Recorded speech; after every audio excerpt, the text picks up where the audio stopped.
আমি সবাই বের হয়ে বুঝছেন, এটা ছিল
মূলত শহীদ উসমান হাদির জানাজা এবং শহীদ উসমান হাদির জানাজা এইমাত্র শেষ হলো।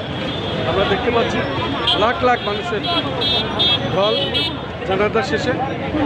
এখন যেখানে কবর দেওয়া হবে, বিশেষ করে কবি কাজী নজরুল ইসলামের সমাধি পাশে তার কবর হবে এবং সেদিকে আমরা যাচ্ছি, ধীরে ধীরে এগোচ্ছি।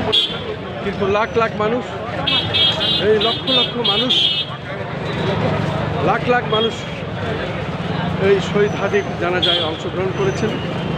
তারপরে আমরা এখন কবর যেখানে হবে, জাতীয় কবি কাজী নজরুল ইসলামের সমাধিস্থলের পাশেই তার কবর হবে, সেদিকে আমরা ধীরে ধীরে এগোচ্ছি। কিন্তু সারা রাস্তায় আমরা যা দেখতে পাচ্ছি লাখ লাখ মানুষ।